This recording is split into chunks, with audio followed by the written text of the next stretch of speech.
Good morning, good afternoon, everybody. Thank you for joining us today for our June Cypher Live with Graham Glass. Today, we decided it would be great to do a roundup of all the great innovations that we've been doing with Cypher Agent, our AI-powered nucleus of our platform, if you will, because there's been a lot of changes, a lot of updates, and a lot more plans of things to come. So I'm really excited for Graham to give us a walkthrough of everything that's here and what's rattling around in his mind for what is next. So with that, I'm going to stop talking and pass controls over to Graham. I will be monitoring the chat or the Q&A rather. So if you have a question at any point, please drop it in the Q&A, and I will make sure to bring that up to Graham. And let's go. Let's get started. Super. Hey, thanks a lot for the intro, Caitlin. It's great to be here. As she mentioned, the goal of today is to give you an overview about some of the really nice new things that have been released recently, give you some teasers because we've been doing a lot of research in terms of where AI and education are heading. So I want to give you a little glimpse of what we're working on. And also tell you just a little bit about our philosophy about how to incorporate AI into a learning platform. So I think I'm going to start with that. So, if you look at the history of learning platforms, traditionally they've been used for courses primarily as the main currency of learning.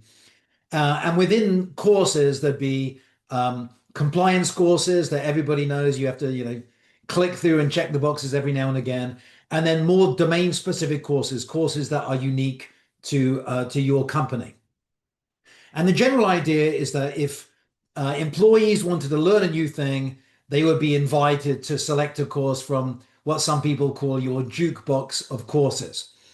Now, I don't know about you, but I don't learn that much from taking courses. I like to learn directly in the moment when it suits me. And I do a lot of my personal learning through AI, things like OpenAI and Claude. So you can go into OpenAI and you can say, teach me about anything you want, and it will try its very best to teach you. Um, but it's not a very integrated experience. Like I take a course over here, so the system knows I took that course. Then I go into a disjointed chatbot and I learn a little bit about that, and it's typically lost, it's not recorded anywhere. So you don't build up any kind of like complete picture of the user. There's no agent that's, trying to constantly help you to achieve your learning objectives. So what we're doing with Cypher Platform is we're bringing together the best of both worlds, which is world-class course creation combined with world-class agentic learning. And there's a lot of reasons to do that. First of all, you do get an integrated view of the user. You know what the user's goals are, their strengths and weaknesses. So not only can you recommend them courses to take, but you can also use agentic features like just-in-time learning, just-in-time AI-powered practice and assess and all the rest of it, and build on your internal view of the user. So that's basically what we've been executing on now for a couple of years. So one of the first things I'm going to do is I'm going to give you an update on part one of what I described, which is course creation. And then I'm going to give you an update on what we're doing with agentic learning. And I'm going to show you how those two things are integrated and where we're going with it. So first of all, then I'm going to share my screen and I'm going to give you a little sneak peek at where we are heading with course creation. So what I'm about to show you is not live yet, but it kind of gives you an idea about where we see things are going. So I used the research version of our course creation tool to create a course on international franchising. And for those of you who have used our platform before, you might say, hey, those tiles look quite nice. This is not our regular AI-based tile image creation. This is using the new version of Image AI. And I gave it a sample image. I said, this is what I want my corporate brand to look like. And all these images are automatically aligned with my corporate brand. So one of the directions we're heading is really nice, easy alignment with branding. Now let me go in and I'm going to click one of these tiles. This is the instructor view. This is kind of where we're heading with regards to the quality of the educational content. So as you can see in this particular case, it's beautiful to look at. It's very accurate in terms of the text, but it's kind of combining graphics and images into a single conceptual slide. So it's no longer image on the right, text on the left, which is your typical course tools. Now we're working on ways to combine these two things into kind of like a pixel perfect rendering. So that's just a little sneak peek about where we're going. This is going to be released into our roadmap, in the not too distant future. But that's just like a little teaser to show you where we're going.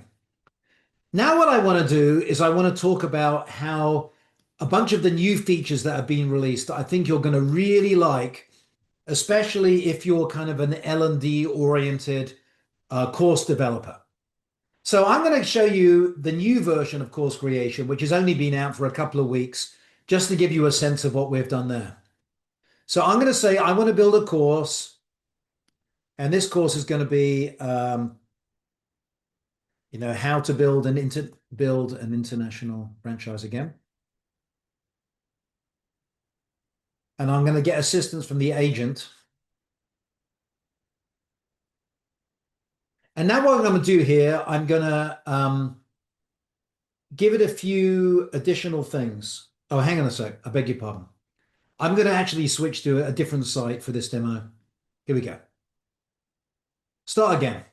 Because I had it in research mode. I don't want it to be in research mode. I want it to be in regular production mode. So I'm going to say how to build an international franchise again.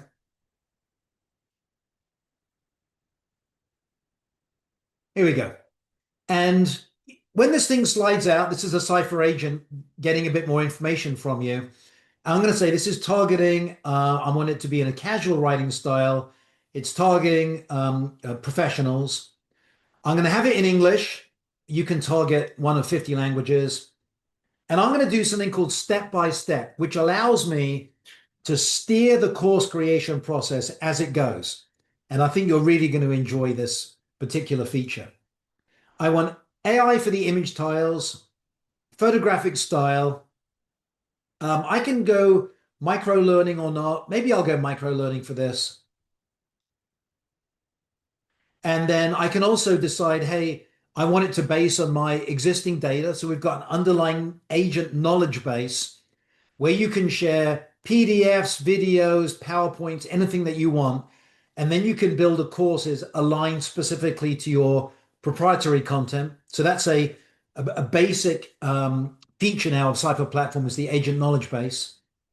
I can also align it to your existing skills. So if you have an existing skills map, we can build a course aligned to that, or we can let the AI just decide its own skills. So I'm going to use just build your own skills. If you are an existing customer, this is a brand new feature here, custom versus auto. So in the previous system, you would have to say, I want 25 skills and I want 8 modules and I want 3 sections per module. But it's hard to know ahead of time what's the optimum values for those things. So now you don't have to guess. You can just say auto and let the AI figure out the ideal number of all these quantities. Same thing with how many modules do I want? Now it's just automatic. I can have AI cross-check if I want. That will use one AI to check the output from the course generation and flag it if there's an issue. And I'm going to use AI images in the micro learning cards. And I'm going to skip the glossary and study guide just for this case. And for modules, I'm going to use this as custom. So it picks just the right number of pages per module. If you want to enable quizzes or other kinds of assignments, you can do that automatically. So I'm going to go ahead and click create.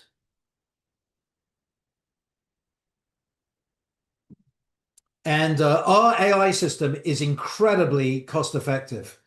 So the cost of creating a course like this is around $10. And as part of a subscription package with CYPHER, we actually bundle a whole bunch of built-in credits. So it's only if you actually burn through all of those credits that there's any additional cost to you at all. So when we're building our system, we're very cognizant. It needs to be powerful, but it needs to be fantastic value for money. Okay, so one of the goals of the team working on course creation is to allow you to steer the course creation and also understand what the AI is doing and why. Now, it didn't used to be this way. 3 weeks ago, it would plow through this pipeline without giving you any insights. It would do a nice job, but it wasn't that steerable. So I think this is pretty much state of the art in terms of what you can do in the industry. So I said, build me an international franchise. If I click on review, what the AI is doing is saying, here are 3 different interpretations of what you wanted me to do. So here is one. I'm going to take a proven business and scale it internationally. And if you pick this interpretation, here is the description of the course, and here are the goals. Here's what basically the learners will be able to do. A second interpretation is this: the deal, the documents, and the risks. So an alternative way to think about what I asked the AI to do. And candidate 3, make it replicable anywhere. Here are various things that you have to do when you go across borders. And then the AI says, well, my recommendation is candidate 1, and here is why. Now, if I didn't select step-by-step mode, it would still do this stage in the pipeline, but it just goes with its recommendation. But if I don't like its recommendation, I can just click edit here, and I can say, hey, I want you to select candidate 2 or candidate 3. Or if I want to, I can actually put in candidate 4 and then select candidate 4. So step 1, you have the ability to decide, do I go with this thing or not? Now, I actually kind of like it, taking a proven business. So I'm going to just say continue. And now it's going to continue with the pipeline. So the next thing it needs to decide is, what am I going to focus the course on? And which things am I going to ignore for the course creation? So defining the course focus, which is a brand new steerable stage in our pipeline, we'll answer that question. We'll just give it a few seconds to do its thing. And now it says, okay, here's going to be the focus of the course. It's going to focus on the practical path from one proven location to many. So it gives you a really nice overview about what the course is going to focus on. And then it says, here's the main focus. So these are the items that it's going to emphasize when it's building the course. So international unit economics, royalty fees, logistics, that's a kind of an important thing for an international franchise. Here are secondary items that it is going to cover, but it's not going to emphasize. And then here are things that it's going to exclude. And we've found by giving the AI a kind of a white list and a black list, that way it keeps the AI really focused during this phase. And for example, if I wanted to, I could come in here and edit, and I could delete one of these things. I could demote it from primary to secondary, or I can put in my own thing, focus on Paris as a location. So you can tweak this phase, and then when you run the course, you'll find out that it tends to focus on Paris when it's going through these things. So you define the focus, then you can continue. And now it's going to try and figure out what specific skills is it going to teach. So the skills are basically what everything is going to map against. If you build quizzes, they're going to quiz those skills. Every module is going to be aligned to those skills. And our system has the ability in real time to see how are individual learners doing relative to this skills map. And this usually takes around a minute to a minute and a half to do its thing.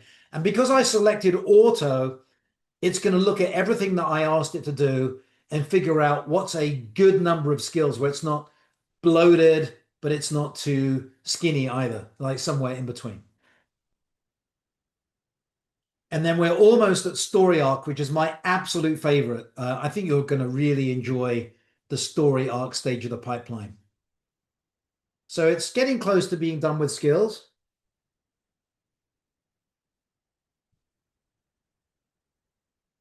And if you look ahead, because I'm not going to go through every single step of the pipeline because it, take be a bit laborious, but you can see new stages like review and polish. So review and polish, once the course has been written, the AI looks at the entire course and then does a sweep across the course for consistency, for bridges between the modules, for use of vocabulary, and it will automatically perform a really nice polish. It's like you've got your own personal editor or reviewer doing that kind of stuff. But in step-by-step mode, it'll show you here are the suggested edits, but it will not perform them automatically until you approve it. So it's selected the skills. So under the heading of franchise readiness, it's going to go proof that one location be copied, unit economics. These are all, units of learning, if you like, that you want the course to adopt. And as before, you can add and remove and refine those things. Now, story arc, my absolute favorite. So in a previous lifetime, I used to write a lot of courses for both higher ed and for business. And one of the things that I paid special attention to is when you build a course, a good course tells a story. It's not just fact one, fact two, fact three. There's actually kind of a thread through the course that makes it cohesive. Sometimes it has what they call a connective spine, a theme that goes through your course. Sometimes there's twists and turns and insights. And so this is, as a course designer, one of the biggest decisions that you make is what is the story that I am going to tell? What is that progression through the course? Where do I start the course? What are the landmarks in the course? So the story arc, we assign a premium AI in deep reasoning mode to think about this. So it usually takes around a minute and a half to 2 minutes. And it doesn't just come up with one story arc, it comes up with three alternative story arcs, three different ways to tell the course, and for every story, all the details associated with that story. And as usual, you can say, no, I don't want any of that. I want my own story. So we don't force a particular story down your throat, but it generally does quite a good job of coming up with three fairly compelling stories. So here we go. It came up with them. So I'm going to review these. So story one is built around the idea of your first country launch. So it's basically going to be, hey, you're going to build an international franchise. Let's take a look at what it takes to launch your first country. So this arc treats it as a real journey to a very specific milestone, getting your first country live without breaking the brand or the economics. And if you go with this story, here's what learners will be able to do. That's what they call the learner promise. There is the main journey. So you move from, hey, we've got a strong operation to, we can open this in new countries. There's the starting point. There's the progression details, like how this story is going to unfold. And then my favorite thing, the connective spine. So what this means is throughout this course, we're always going to come back to, this is your first country pilot. What are we going to do at this stage? What are we going to do at this stage? So you can see here, carries it as a stable anchor. Learners keep updating the same imagined first plan as they go through. And I'm only going through one story. I'm not going to go through all three. But notice, these are the primary landmarks. So a landmark is a specific learning moment in the course. Here are secondary landmarks. And this is what a professional instructor does, whether they're conscious or not of this, that they figure out the story and then they figure out, following the story, what are the specific learning moments that I need to cover. So as you can tell, the AI is doing a lot of really useful work for you. And there's two more story arcs. And at the end, it says, hey, I recommend candidate one for the following reasons. So in this case, I'm just going to let it do its thing. I'm just going to say, hey, go for it. But this is fully editable. You can add landmarks, delete landmarks, demote them from primary to secondary. And I'm going to skip forward at this point because there is more. In the module structure, it goes through every single module, why it picked a module, um, the goals of the particular module, which concepts it's going to cover. So it does a really thorough job all the way through to building the complete course. So this is brand new from Cypher Learning. Like 3 weeks ago, this did not exist. It was just a opaque, much simpler pipeline. But I want to assure you, you don't have to run this in step by step. If you just say all at once, then behind the scenes, it will go through all these stages automatically. There's no intervention required whatsoever. And the AI will pick its recommendation, but you still have access to what the AI did. Even in all at once mode, you can click here on output and you can see what the AI concluded. And this is just a general philosophy that we are embracing and we're going to continue to embrace, which is give you more control over what the AI does, give you more visibility into the options that it considered and why it made a choice. Um, and I think as a result of this pipeline, though, the quality of the courses is next level. So it's doing a really nice job now of covering the bases, not making mistakes, not missing things out, writing it really well.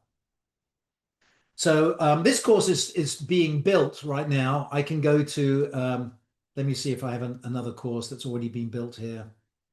I think, let's see, I think there's one on a different site here. I beg your pardon. Well, I'll come back to that in a minute. I have another course, but I just want to wrap up with something while this thing is building. So I'm going to tell you just a little bit about where we're going with course creation. So I mentioned one of the things that we're doing is working on highly visual course output, and that will be an option. So what there's going to be an output format when you build a course, and you'll say, I want HTML, pure HTML, micro learning, HTML widgets, or pixel perfect imagery, and it will select and it will output a course in that particular format. So that's something that's coming, coming relatively soon. Another thing that we're doing with our agent, which is the second part of this presentation, is we're going to allow you to talk to the agent to update and make edits to the course. So once the course is built, you're just going to be able to say, hey, let's dive into module 3, and it will go to module 3. And then you can say, I'd like to make this a bit more friendly. And it will pop up and say, here's my plan. Do you agree? And you can just say yes. And then it will upgrade module 3. So we're moving quite quickly towards conversational control of the agent, not just a form that you fill in, but your ability to interact with the agent in a very conversational style. And I'm just going to go back to the pipeline just to see where we are here. I'm going to agree with this thing. In fact, while we're talking, I'm just going to let it do its thing. So you'll actually get it to see building the modules and building the sections and the final output. So while it's doing that, I'm going to talk a bit about what we're doing with agentic learning. And every now and again, I'll come back and see where the pipeline is. So for those of you who are not familiar with our platform, or those of you who have used it, but have not enabled our agentic learning, the little button down here, the floating agent button, when you click it, it then activates the CYPHER agent. And as you can see on the right-hand side here, the agent is saying, here are the things that I can do for you. Now, a few things I'll mention. First of all, you can enable or disable any one of these tools through the admin console. So you can say, I want to enable learn, but I don't want to enable practice, and that will apply site-wide. Through our permission system, you can enable or disable any tool by organization and by role. So you can say instructors can use learn, but learners can't lose anything. Or you could create a new custom role called a content creator and say only content creators can add a course. So by using these two mechanisms, you can really, really tightly control who gets access to what. In addition, What was I? I've lost my train of thought. Um, in addition, we have a really nice quota system. So you can allocate AI credits by user type or by individuals. So if you want to give all the learners a small number of credits to experiment, but you give a certain key number of individuals a lot of credits because they're doing something very important, you can do that as well. And while we're talking, by the way, here are the modules. So these are the modules that the AI system created, and now it's busily working on the actual section content that it's created. If you go all at once, by the way, this entire process takes around 15 minutes, so it's relatively fast. It's taking a little bit slower in this case because I've got it going in step-by-step mode. So while it's doing the sections, I'm going to tell you a little bit about agentic learning. So the first thing I mentioned is that we're really big believers in real-time learning, just when it, on demand. Hey, I want to learn about something right now. So let's just say I was going to go into a meeting with my sales team, and we're going to be talking about doing an international franchise. So I can click on learn here, and I can learn about anything. But in this case, I'm going to say how to create an international franchise. Now, the first thing which is interesting is that our agents are context aware. So they know, for example, are you currently in a class or not? So if you're in a course and you want to learn something and you say this course, then it will read that course and it will base the entire learning experience just on that course. So if you are a training company, for example, then you can control the AI so that learners are learning from your courses, not from global knowledge. But in this case, I'm going to say global knowledge. And I'd like you to compare and contrast this to what you would be doing in, say, OpenAI and Claude. We're not competitors of the general AIs. We're just looking at if you are in a learning environment, which is specifically for employee education, then what kind of experience do you want to give your employees? So I'm going to say international, starting with France. So this is kind of a session setup. So I'm going to say just thinking about it.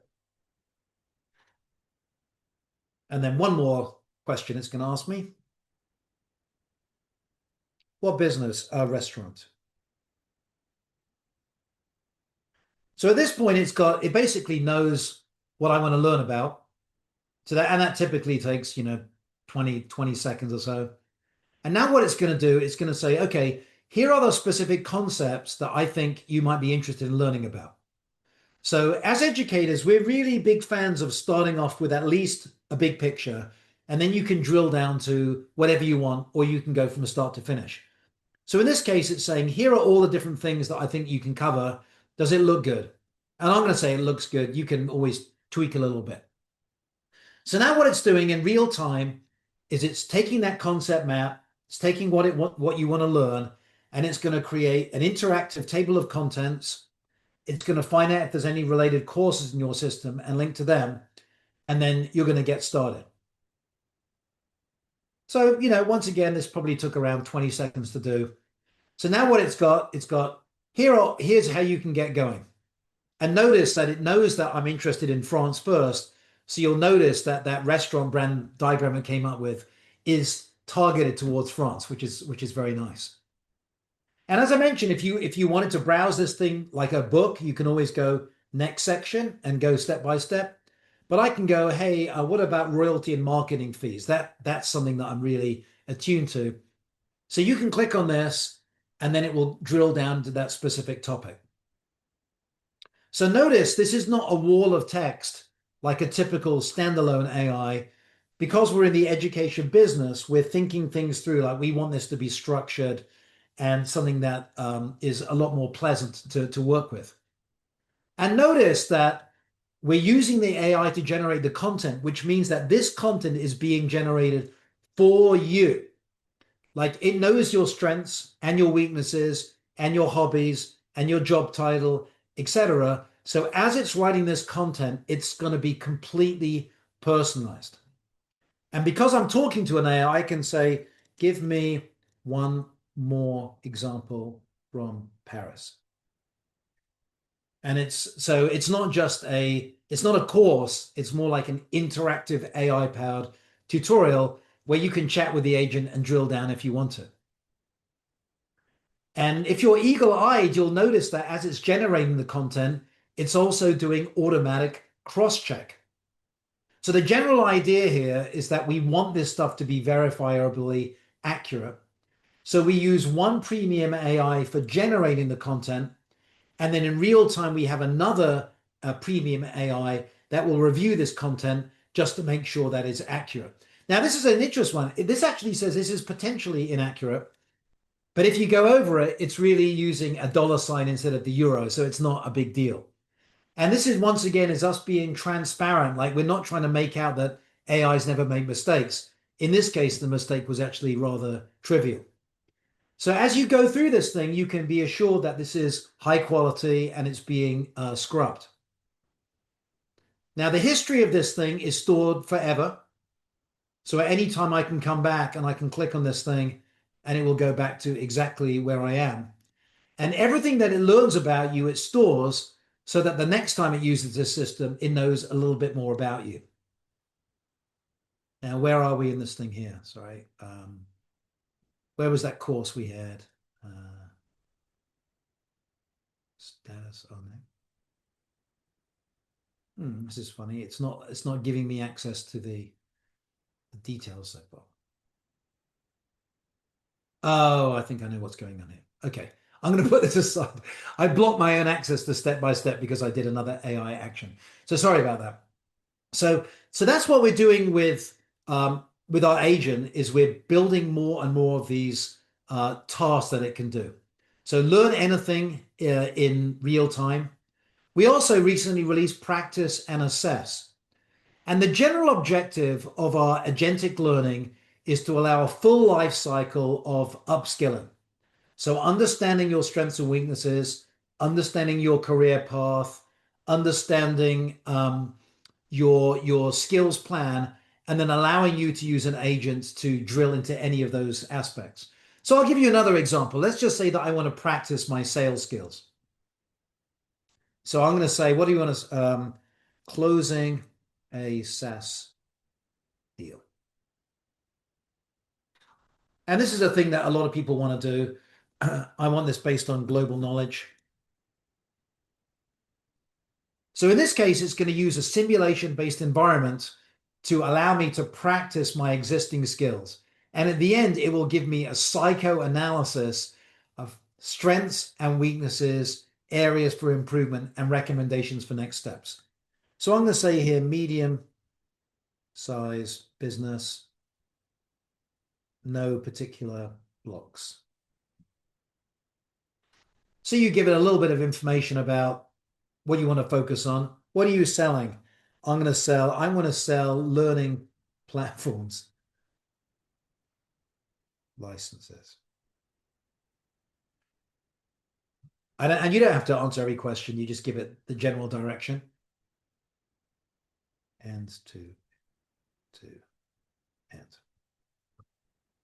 And just like the learn agent, what it's going to do now, it's going to say, okay, here are some scenarios you can practice. So I'm in negotiation and procurement. I'm leading a demo. You're an AE. So I can say, hey, I'm in 4. And I won't go through the whole thing because it takes about 5 to 10 minutes to complete the simulation. But the general idea here is that it allows any learner to practice a key interaction and something that they can learn from. And like other systems, we tie this all back to skills again. So before it actually starts the simulation, it's going to say, here are the areas that I'm going to evaluate you on during the simulation. So we always like to ground things in learning units. So I'm going to say it looks good. And so now as I go through this simulation, what you're going to see on the left-hand side here is as it's testing certain key aspects of the simulation, it's going to note that in gray. And at the very, very end, it's going to reveal its score. Like you did great on this, you did quite poorly on this, you were fair on this thing here. And I'm just going to do one thing. You're in starting the final close call. What's your exact 30s? Compose the outcome. Provide an overview of how we got here. Reassure customer we have uh, a good goal in mind. Want to review the final checklist before signing the deal. Now, I've got no idea whether I did good or not at that. I'm not a salesperson. Sorry, I'm just CTO. So it's going to go through here and it's going to give me a little bit of feedback. So it was actually going through final call agenda control. And it goes, you have the right intent, but it's a bit vague. So that's a really useful thing. It's not just saying, yeah, you got a B plus or something. It's giving you really positive, useful feedback as you go. So adding a crisp, hey, does that work at the end to lock alignment before you proceed? So hopefully that gives you the general idea. You run through a practice simulation, and then by the end, it gives you next steps and an evaluation. But everything it learned about you, the agent now knows, and it's going to base additional recommendations based on that. Now, if you're like me, when you saw this thing, practice thing going, you're probably going, well, that was great, but wouldn't it be nicer to have voice? And the answer is yes, absolutely. So one of the key things that we're working on currently is adding real-time voice to our agent.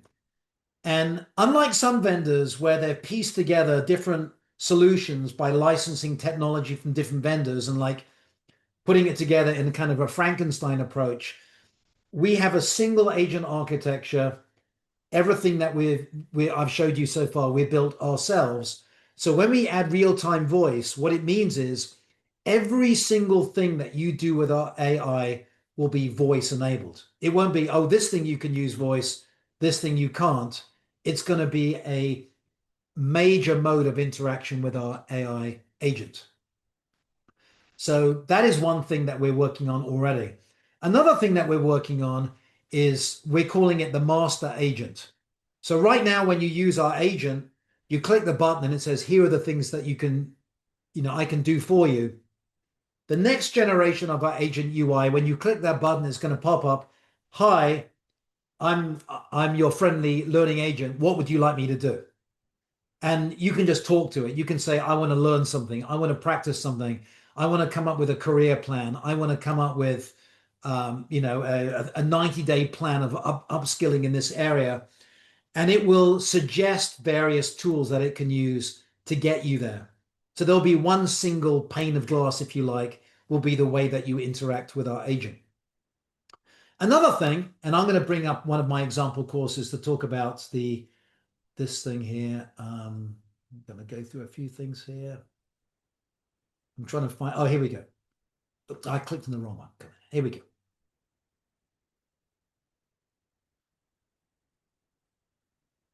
So here is an already built course on how to close SaaS deals. And let's just say that you want to then ask questions about your course. You might want to find out, how are the learners doing? Which particular modules are learners having the biggest problem with? Show me the average completion rate over the next few months. All of those things you will be able to do before the end of the year using an enhanced course agent. So the course agent will not only allow you to build a course, but it will then allow you to ask questions about how your course is performing. And if, let's just say that module 3 is a particularly hard module that learners are having a problem with, you'll be able to say, okay, let's go ahead and upgrade that module. And you can give it specific instructions like make this more friendly or add a new bit of detail. Or you could say, hey, based on everything you're seeing, how would you recommend that module gets upgraded? So as you can see, like we're really deeply rethinking the way that people learn based on this particular approach. Now, at this point, I'm going to pause. There are a few more things that I can say, but I want to give plenty of time for answering any questions. So, Caitlin, would you like to jump in and be Sure. the Uh, question? sure. So we have a question about if it is possible to load information into a knowledge base for agentic AI or for courses and have it only pull from those sources. And the answer is yes. So when you build you can populate the agent knowledge base very, very easily. So our resources catalog is now agent aware. So any resource that you upload, whether it's a previously uploaded resource or a new one, you can just say add to the agent knowledge base. And then when you build a course, you can select the document or documents that you want to align the course to. It would be very confusing if you just said, yeah, use whatever you want. So typically you might have a video of somebody, a live course, and then you add that to the knowledge base. And then when you build a course, you say use that document, and then it will align that course to the content of that video. And that's not just course creation, that is the learning experience, the practices experience. Every single thing that you use the AI to do, you can ground in the agent knowledge base. Excellent. Um, First question, can a course be printed out like a textbook? Not currently. So we are quite keen on supporting some form of PDF export. Um, and I'll tell you one of the reasons that I like that concept, but then I'll tell you why we haven't done it so far, is I've got two young boys, and our system at this point is so good that I use our course creation tool for homeschooling my older kid who's 9. And I'll just say, hey, I want a course in grade 4 math, and it's really, really good. Far better than I could come up with, as a quick and dirty course on my own. And so it would be nice if I could export that as a PDF and sit down at a dining room table with a PDF as opposed to having my laptop there.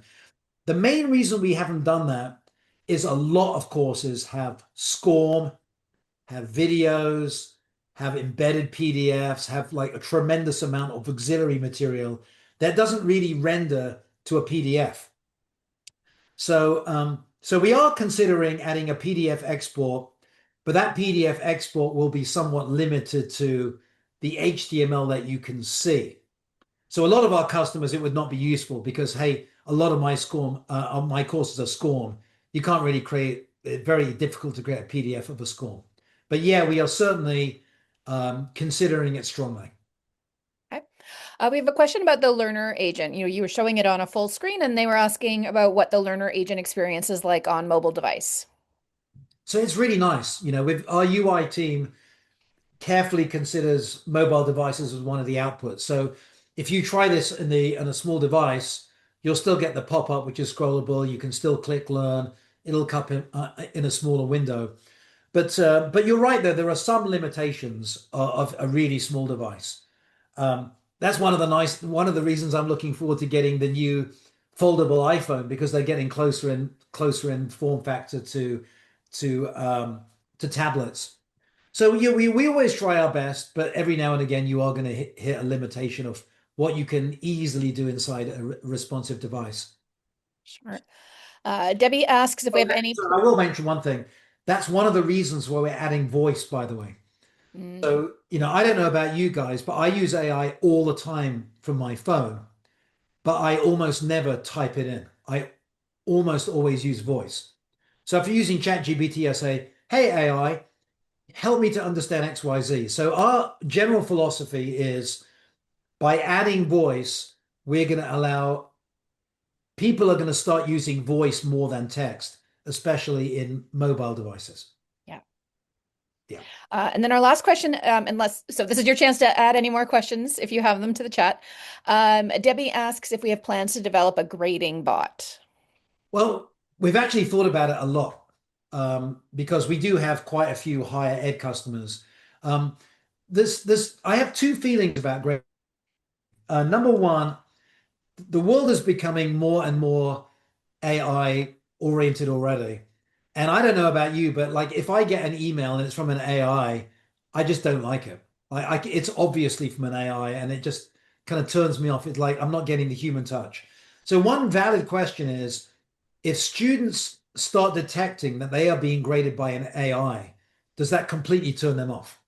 It's like, hey, you can't even be bothered to grade my own work. You're using an AI to do it. So one concern we've got in general is that this might be a negative thing for teachers. Now we're not going to make the decision for you if you really want to do it. And a grading bot can fill in its recommendations, fill in the rubric, but as a teacher, you're the one who still customizes it and accepts it. Like if I was an instructor, I would not want an AI bot to be grading students' hard work with me not even intervening. Like, what happens if it gives them the wrong grade? That would look really bad. So we can see a situation where it just grades it, and then you tap and you say, "Yeah, accepted." Um, so that's really the main concern is we could put a lot of work into doing this, and then literally nobody uses it because they don't want to turn off their students. So I would say we know how to do it. We've already looked at it, but we haven't made a final decision where it actually makes sense for us and our customers. So it's like TBD. Yeah. But we'd love to get the feedback though. Yeah, it's always good to hear. And I think it is worth pointing out at this point, just because you didn't go over it to anybody who's not aware, Cypher Agent will create grading rubrics for the course. It Yep. will automatically generate quizzes, which of course do score on their own. Yeah. So you're not completely out there hand entering your grades. I know, I don't know about you guys down in the US, but up here in Canada, final grades are due next week. So I have a lot of friends suffering right now. Yeah. Yeah. Yeah, that's actually a very good point, Caitlin, which is that we do automatic grading of the AI generated quizzes already. So this question is more really about, I guess, Yeah. essay style grading. Yeah. So those more things, but there's a little bit of a balance and some guidance in there already. Yeah, All right. yeah. So Like I don't. another interesting one, which comes under the heading of TBD. We have a lot of customers that would like practice AI generated simulation practice to be a kind of assessment inside of a course. Mhm, And we already know how to do that. We've already got all the logic done for practice. The idea would be if you add a new kind of assessment, you say a practice, and you give it the specific scenario, you lock it down so that the learner can't, just choose what it wants to practice. And then the AI would go through that, and then the AI would give you feedback. And we already support assessments that don't count towards a grade. So you don't have to worry about, oh, what happens if the AI makes a mistake? It doesn't have to count towards any kind of final score anyway. mhm. Yeah. And I think that's a good point. You did offer an overview of practice and assess, but also, practice and assess are available from within courses and are context aware to the content in those Yeah. courses.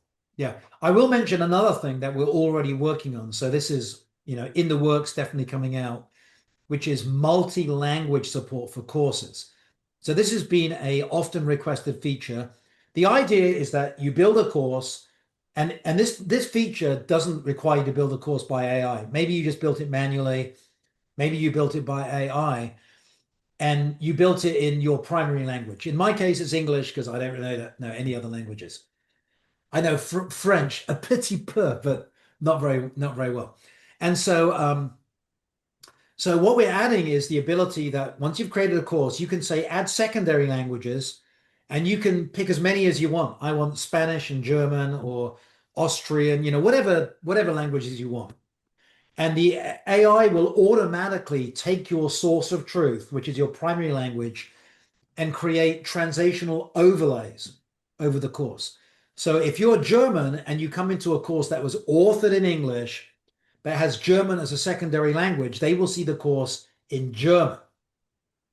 Not only that, but if you make any edits to the course, like you change a module, you change the text, it will automatically keep the German version in synchronization. And if you want to, you can override the AI version of the German and put in your own version that will lock it down as a potential improvement. Now, the AIs are so good at translation now, I don't actually think that's ever going to happen. But if you wanted to, you would be able to. So that's going to be a big hit. It's already in the works. And that way, you don't have to have one copy of your course in German and another copy in Spanish. You just have one source and truth and a selection of secondary languages. So I think that one's going to be a big hit as well. Certainly will up here in Canada. I can tell you that, where everything is English and French. Yeah. All right. Well, if we don't have any more questions, I want to thank everybody so much for joining us. As always, we post these recordings to our Cypher Learning YouTube channel. I hope you are following that so you get all access to all of our webinars like this. We will also be posting it on our website under resources. And I will send out a link to the recording in a follow-up email, along with some screenshots on the mobile experience for the Cypher agent for learners, just so that you can see that since we weren't set up to show you that today. I want to thank Graham for presenting to us today, and thank you all so much for taking time out of your day to join us. Thank you so much, guys. Hope you enjoyed it. Bye. Bye.